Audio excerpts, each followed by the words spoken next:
네, 매크로인사이트 시작합니다. 오늘은요, 전병석 중국경제금융연구소 소장과 함께합니다. 소장님 안녕하세요. 반갑습니다. 안녕하십니까?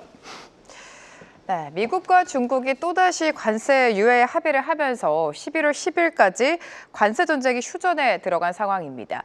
오히려 한국이라든지 일본과 다르게 중국에게는 좀 더 우호적이다라는 평가가 나오고 있는데 소장님은 어떻게 보십니까?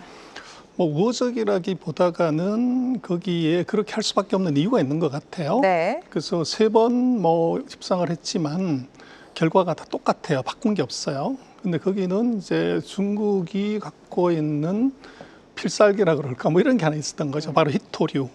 그래서 이 부분을 미국이 단기적으로 어떻게 해결할 수 있는 상황이 아니었기 때문에 이것이 이제 협상을 질질 끌 수밖에 없는 이제 그런 이유가 있는 것 같습니다. 네, 트럼프 일기를 생각해 보면 합의에 이르기까지 굉장히 오랜 시간이 걸렸습니다. 2기도 마찬가지일 것이다라는 생각이 드는데요. 아무래도 또 내년에 중간 선거를 앞두고 있는 트럼프 입장에서는 좀 장기적으로 계속해서 이렇게 끌고 가겠죠.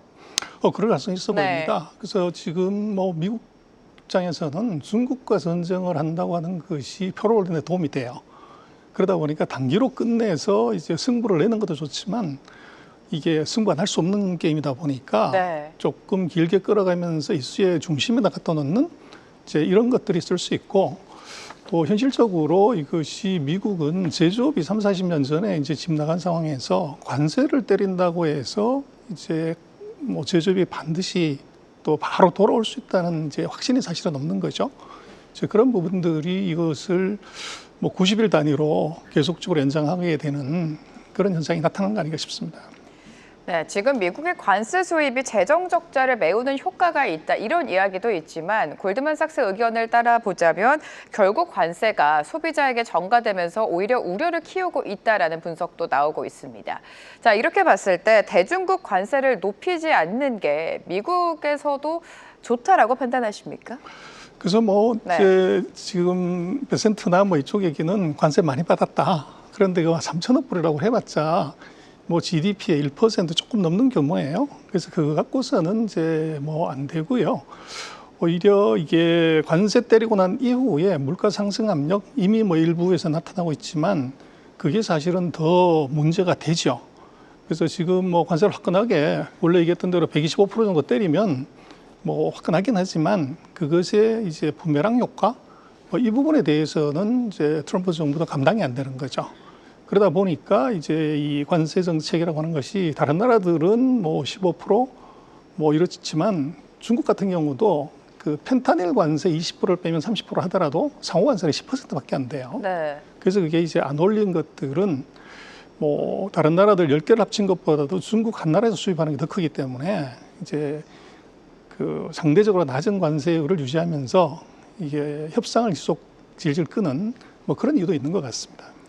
네, 미국과 중국의 협상 안에서 앞서서 히토류 말씀해 주셨는데 결국에 중국의 최대 무기는 히토류가 되겠죠. 히토류와 관련해서 중국은 지금 어떤 전략을 쓰고 있는지가 궁금하고 미국이 이렇게 히토류에 대해서 민감하게 반응하는 이유까지 체크를 해볼게요.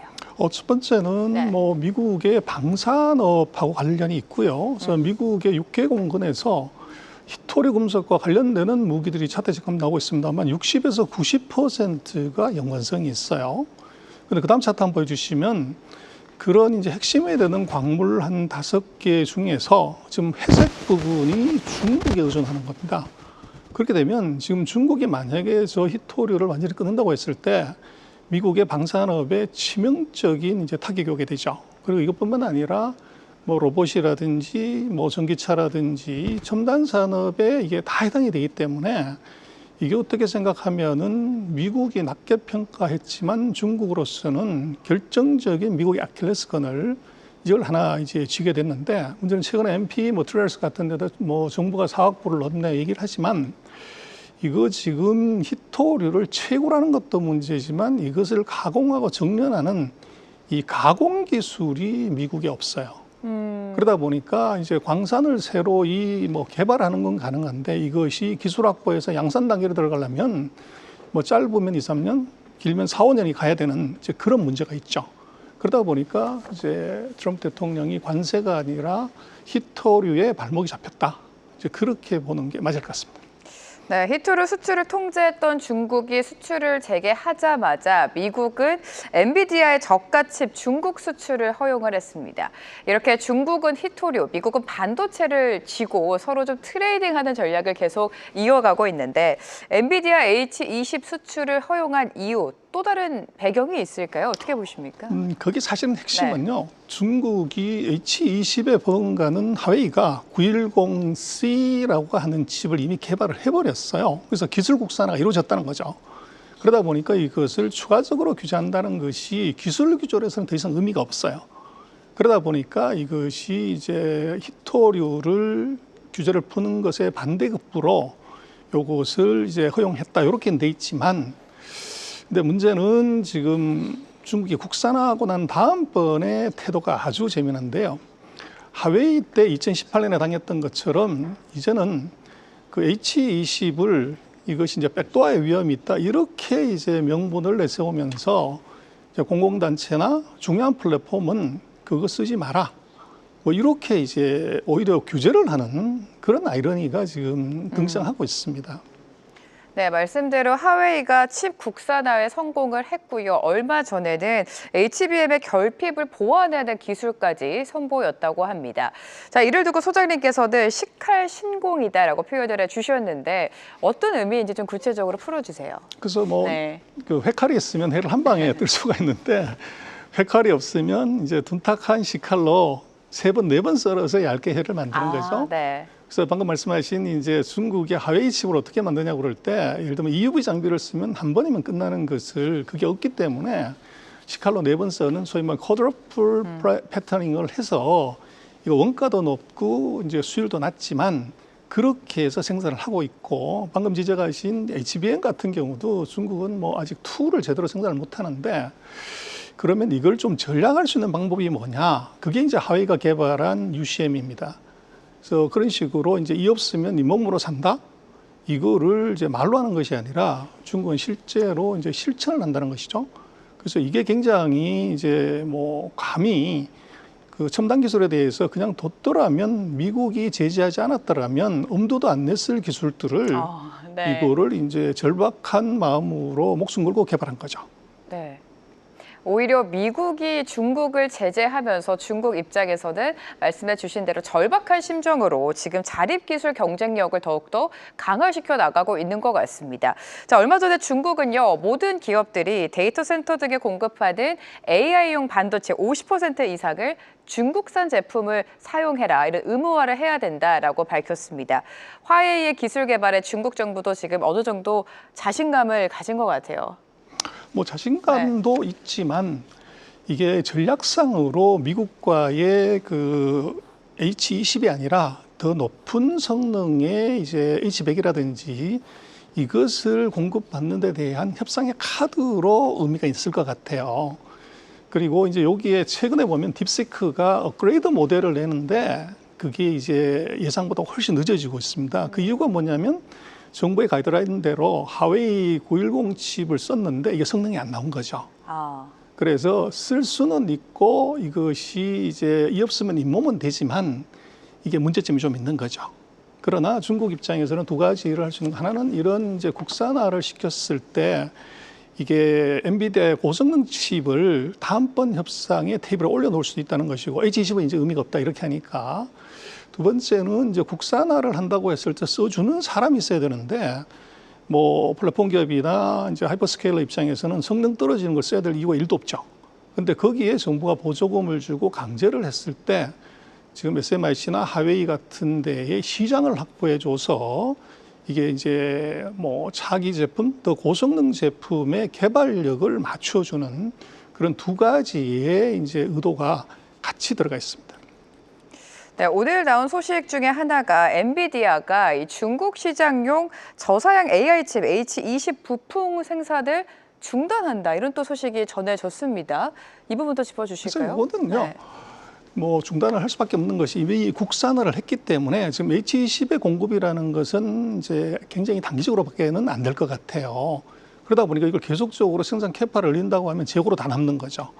그렇게 되면 이게 손실을 처리해야 되는 문제가 있습니다. 그래서 아마 엔비디아 입장에서는 제가 볼 때는 지금 생산해놨던 거 재고 손실 한 50억 불 정도가 손실이 난다고 지난번에 수출 금지 때 했었는데 요것 정도를 소진하기 위한 이제 협상으로 이제 트럼프 대통령을 아마 압박을 했을 거고, 그리고 지금은 H20보다가는 이미 중국이 국산을 했기 때문에 그거보다는 조금 성능이 높지만 이제 미국 정부의 가이드라인에는 이제 네. 맞추는 그 새로운 제품을 지금 개발하고 있어요. 그러다 보니까 지금 H20에 관련되는 부품이나 이런 것들은 더 이상 생산할 필요가 없는 거죠. 그래서 지금 그 H20의 부품 소재 생산 중단은 이미 제품의 노후화로 인한 재고 손실 줄이기 그런 정도로 봐야 될 것 같아요. 네, 조금 전에 들어온 뉴스도 좀 확인해 보도록 하겠습니다. 지금 EU가요, 미국산 반도체 중국 유출을 통제하겠다. 안보적인 이유로 EU가 살짝 미국 손을 들어준 것 같은데 이 부분도 좀 풀어주실까요? 그래서 요거는 네. 그 EU가 지금 미국하고 좀 잘 지내보고 싶어하는 이제 어떤 페인팅 모션이고요. 네. 지금 중국이 AI 칩을 금수했었지만 여전히 이제 수입을 하는 것은 동남아 지역하고 중동 지역을 통해서 이제 환적이라든지 또 회사 명의를 바꿔서 수입한 게 대부분이고, 유럽을 통해서 한 것들은 제가 보기엔 거의 없을 것 같아요.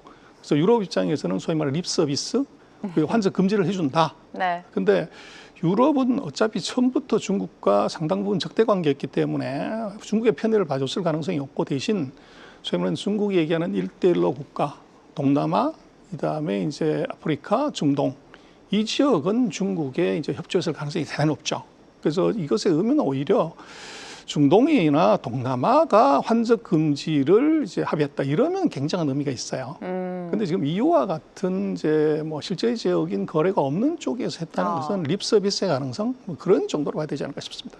네, 그렇게 시장에 큰 영향을 미치지 않을 것이다라고 말씀을 해주셨습니다. 중국 AI 산업의 성장세가 말 그대로 무섭습니다. 저희가 지금 딥시크 업그레이드 버전을 기다리고 있습니다만 이미 딥시크를 통해서 중국의 AI 산업이 굉장히 많이 올라왔다라는 게 시장의 평가인 것 같은데요. 이렇게까지 성장할 수 있었던 배경이 궁금하고, 지금 계속되고 있는 미국과 중국의 패권 경쟁에서 중국이 우위를 점할 수 있다고 보십니까? 지금 이제 AI가 하드웨어 파워가 있고 이제 소프트 파워가 있는데 이 둘 다가 뒤졌던 중국이 딥시크를 계기로 해서 미국이 그렇죠. 아이러니하지만 하드웨어를 막아버리니까 알고리즘 파워를 올려서 이제 성능을 맞추는, 그래서 알고리즘 파워가 이게 이제 무지막지하게 개선이 되는 그런 결과가 나온 것 같아요. 그래서 이제 지금은 챗GPT 5.3 정도 수준을 만들었다고 하지만 근본적인 이슈는 지금 같은 데이터가 폭발적으로 늘어나는 상황에서는 하드웨어에 이제 제대로 된 그 기능을 작동하는 하드웨어 없이는 알고리즘만으로 업그레이드는 한계가 있는 거고요. 그래서 단기적으로 놓고 봤을 때 이게 지금 중국의 한계는 분명히 있다. 하드웨어를 갖지 못하면 이제 소프트웨어 업그레이드도 한계가 있다. 이제 그렇게 봐야 되고, 그래서 단기적으로는 중국이 계속 어려움을 겪을 가능성이 높아 보여요. 근데 문제는 이게 이제 3년 지나고 4년, 4년 지나고 8년이 됐을 때 어떻게 할 거냐. 이렇게 놓고 보면 중국이 그런 말이 있습니다. 10년 동안 칼 한 자루만 간다. 그래서 중국이 14억 인구가 세계에서 두 번째 정도의 경제 규모를 가지고 1년에 1,200만 명씩 나오는 이제 대졸자를 가진 나라에서 아무것도 안 하고 정말로 칼 한 자루만 간다? 네. 그러면 이것은 4년, 8년 내에 충분히 도달이 가능하죠. 그래서 지금 이 진검승부는 지금 칩을 막고 하는 게 아니라 앞으로 한 4년에서 8년 타임 호라이즌 안에서 이제 중국이 칩을 확보했다 그러면 이것은 이제 미국하고 정말로 정면 승부를 할 수 있는 가능성이 있죠. 네, 조금 전에 또 나온 뉴스가 딥시크가 새로운 버전을 공개하면서 엔비디아가 아니라 차세대 중국산 AI 칩을 적용하겠다 이렇게 예고를 했습니다. 앞서서 소장님이 말씀해 주신 것처럼 중국 AI 산업의 성장 계속해서 가속화될 것으로 보이고요. 자, 이 안에서도 로봇 사업도 굉장한 성과를 내고 있습니다. 로봇 산업도 짚어주실까요? 그래서 이제 로봇은 결국 AI 아주 뭘 하려고 그럴 때 이걸 로봇의 머릿속에 집어넣어서 사람 대신 일하게 시키는 거죠. 그 그림으로서 로봇이 굉장히 중요한데 중국이 최근 한 1년, 특히 최근 6개월 사이에 휴머노이드 로봇에서 이건 거의 이제 시장을 주도하는 듯한 그런 쪽으로 가고 있고요. 그래서 뭐 로봇 갖고 뭐 하냐고 그럴 때 이제 중국은 처음에는 이거 무희들하고 같이 춤을 추더니 이제 축구를 하다가 마라톤을 하고 지금은 이제 화면에 나오고 있습니다만은 이제 운동 경기 대회까지 했어요. 그래서 물론 그 과정에서 보면 넘어진 로봇가 일어나지를 못해서 사람이 끌어내는 뭐 이런 이제 웃음거리도 있지만 문제는 중국은 이것이 AI를 잘한다, 로봇을 잘한다고 해서 기술력을 잘하는 것이 아니라 이것을 산업과 같이 붙여갖고 실제로 이게 상업화해서 1등을 하겠다는 것이 중국의 목표예요.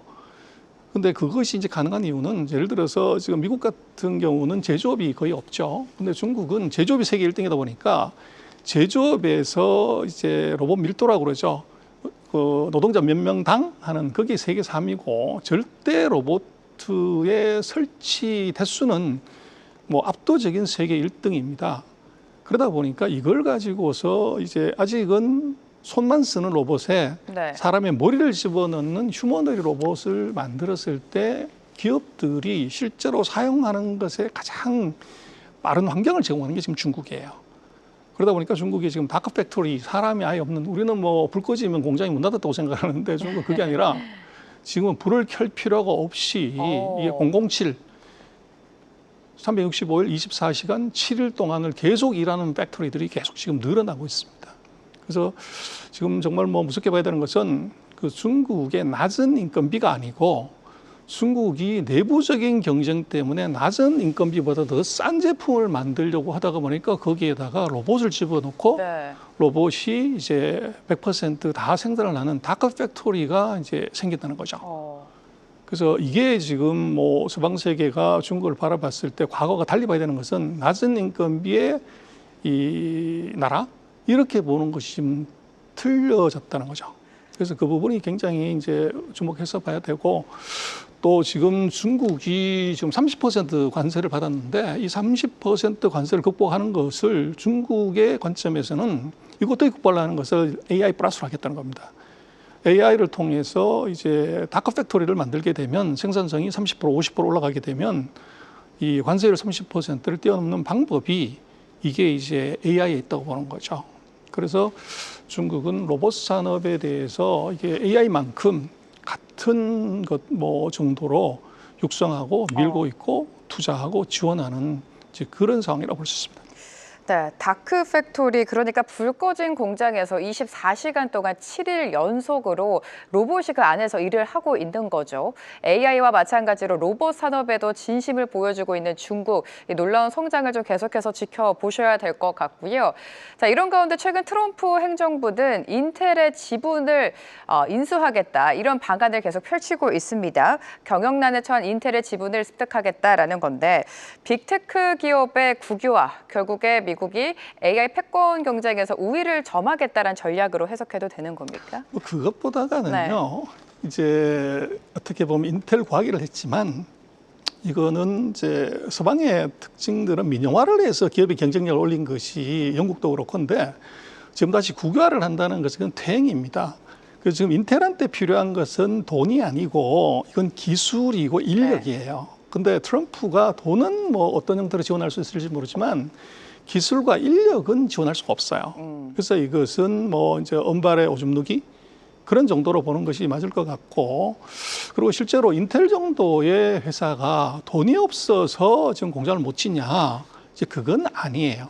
그래서 지금 이제 TSMC나 삼성에 비해서 뭐 한 두세 대 이상 뒤진 그 기술력을 캐치업 하려고 하는 지원이 그게 진짜 지원이지, 돈을 준다고 해서 또 그 돈도 현금을 주는 것이 아니라 이미 주기로 한 이 보조금을 그걸 주식으로 전환하겠다고 하는 것이죠. 그래서 그것은 이제 정부의 뭐 지분 확보, 투자 수익, 이건 상당히 정치적인 이슈가 있는 것 같아요. 그래서 국민의 세금을 갖고서 민간 기업한테 지원했는데 그게 말이 되냐? 이제 그걸 디펜스하기 위해서는 그걸 우리가 지분으로 받았기 때문에 회사가 살아나면 우리가 수익을 누릴 수 있다. 이제 이런 논리로 이제 접근을 하는 것 같아요. 그러나 이건 근본적인 것은 인텔에 필요한 것은 돈이 아니라 기술이다. 근데 거기서 돈만 집어넣게 되고 기술이 없다고 그러면 지금보다 더 위험한 상황이 벌어질 수가 있고, 그래서 인터넷에 필요한 것은 지금 구조조정하고 이게 신기술에 대한 이제 집중 투자 이제 이것이 핵심일 것 같아요. 거기서 이제 답이 안 나오면은 네. 그래서 일본에도 뭐 많은 보조금 뭐 정부 집어넣었지만 성과가 안 나왔죠. 네, 지금 인텔에 필요한 건 자금이 아니라 기술력이다라고 말씀을 해주셨는데 이러한 인텔 방식을 국내 기업에게도 적용할 수 있다라는 우려가 지금 커지고 있는 상황입니다. 트럼프 대통령이 반도체 보조금을 받은 기업을 대상으로 지분을 취득하겠다라는 건데 아직 삼성전자가 그 대상이다라고 표현은 되지 않았습니다만 우려 섞인 목소리는 있습니다, 소장님. 그래서 저는 가능성이 굉장히 낮을 거라고 보는데요. 저렇게 되면 저건 소송의 대상이 됩니다. 그래서 미국도 마찬가지로 이제 뭐 예를 들어서 디램 같은 경우는 또 파운드리 같은 경우는 독점의 위험이 있기 때문에 이제 독과점법에도 문제가 되고 또 정부가 민간 기업의 의사결정에 관여를 하겠다 그러면 이건 강요에 해당이 될 수도 있어요. 그리고 뭐 더 중요한 것은 트럼프 대통령이 두려워하는 것이 뭐냐 그러면 이게 중국이나 유럽이 아니고 표심하고 돈심이에요. 그래서 지지율이 떨어지거나 주가가 떨어지면 이게 문제가 되는데 지금 삼성전자는 미국에도 상장이 돼 있고 우리나라도 상장이 돼 있지만 우리나라 외국인 지분이 절반이 넘어요. 네. 근데 거기에 뭐 절반 이상이 전부 미국 투자가이기 때문에 이 미국 투자가들의 입장에서 이것이 이제 어떻게 보면 그 소송의 대상이 될 수도 있어요. 그래서 저것이 이제 뭐 아이디어 차원에서 얘기는 할 수 있지만 네. 막상 액션을 하려고 그랬을 때 법적인 문제들이 많이 걸려 있다. 그래서 네. 그 문제를 이제 해결할 수 있냐. 그래서 뭐 힘으로 눌려서 집권 기간 내에는 그렇게 할 수 있을지 몰라도 아마도 3년 뒤에 선거 끝나고 나면 이제 줄소송의 대상이 될 수 있는 가능성이 높죠. 그래서 지금 뭐 한국 기업들에 대한 지분 요구는 인텔에만 얘기를 하면 이제 너무 속이 보이니까 같이 엮어가지고 이제 네. 얘기를 하는 것 아닌가 싶고 이제 하나하나 이제 문제점을 따져보면 이것이 실행하기에는 굉장히 어려운 이제 상황들이 많이 있다. 뭐 그렇게 보십니다. 네, 한국 기업들의 지분 취득은 아무래도 그 가능성이 낮다라고 말씀해 주셨습니다. 자, 이렇게 트럼프 대통령이 전 세계를 상대로 관세 전쟁을 벌이고 있는 가운데 중국은 브라질과 인도와의 협력을 계속해서 강화시키고 있습니다. 결국에 반 트럼프 연대를 형성하겠다라는 움직임인 것 같은데 중국의 전략은 뭐라고 보십니까? 이게 인도하고 지금 네. 같이 붙은 것이 굉장히 이례적인데요. 네. 인도는 미국의 쿼드 동맹의 이제 중요한 멤버예요. 그런데 돌아선 이유는 딱 한 가지입니다. 트럼프가 인도를 때린 거죠, 이번에. 러시아 석유를 이제 판다고 해가지고 네. 뭐 50%가 얼마 때리니까 그 반작용으로 이제 인도가 중국하고 이제 손을 잡는 그런 형국이 벌어졌고 이것은 이제 트럼프 대통령의 헛발질이 이제 인도하고 중국을 맺어주는 이런 상황이 생겼고 또 지금 인도 입장에서는 미국에 대한 수출이 어렵기 때문에 그 새로운 시장으로서 중국을 보는 거죠. 그리고 중국 입장에서는 이제 인도하고 손을 잡는 것이 미국 동맹의 균열을 낼 수 있기 때문에 뭐 얼씨구나 하고서 이제 인도하고 지금 회담하고 이제 손잡고 뭐 경쟁하자 뭐 이런 거죠. 그러다 보니까 이번 뭐 인도 제재는 중국으로서는 동맹을 어떻게 대하는가 여기에 아주 이제 극명한 사례를 보여주는 것 같아요. 그래서 키신저가 그런 얘기를 했죠. 미국에 적이 되는 건 위험하지만 동맹이 되는 것은 더 치명적일 수 있다. 그게 지금 인도 같은 케이스가 이제 거기에 딱 해당이 되는 것 같아요. 네, 또 다음 주에는 한미 정상회담이 열립니다. 그 시기쯤에 중국의 특사대이 파견된다는 소식이 있는데 자, 이렇게 미국과 중국 사이에서 한국은 어떤 외교 전략을 가져갈지가 궁금하고요. 또 이재명 대통령이 취임된 이후에 한국과 중국의 관계 개선에 대한 기대감이 부각이 되면서 관련주, 관련 산업들도 좀 긍정적인 효과를 봤습니다. 어떻게 예상하십니까? 그래서 뭐 우리 중국에 대해서는 굉장히 우리가 신중하게 지금 접근을 네. 해요. 근데 그것보다는 뭐 특사단보다는 아마도 10월 말에 이제 시진핑의 방한이 그게 아마 증시에 굉장히 더 큰 영향을 줄 것 같고 또 항상 그렇지만 이제 정상이 방한하기 전에 소위 말해 빌드업 자극이 있죠.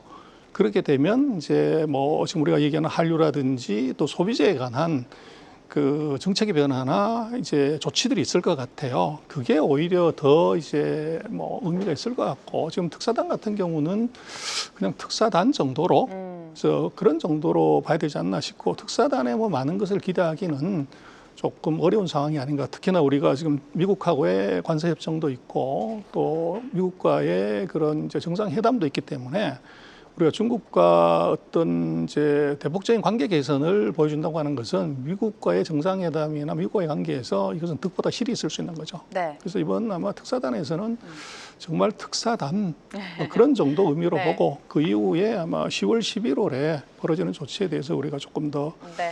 그 관심 갖는 것이 정치 입장에서는 바람직하지 않나 싶습니다. 네, 특사단보다는 10월에 예정되어 있는 에이펙에 시진핑이 방한할지 그 부분이 제일 중요한 요소이다라고 짚어주셨습니다. 매크로인사이트 전병서 중국경제금융연구소 소장과 오늘 함께했습니다. 소장님 감사합니다. 계속해서 다양한 경제 이슈를 알고 싶다면 구독과 좋아요, 알림 설정 부탁드립니다. AI 캐스터 권미정이었습니다.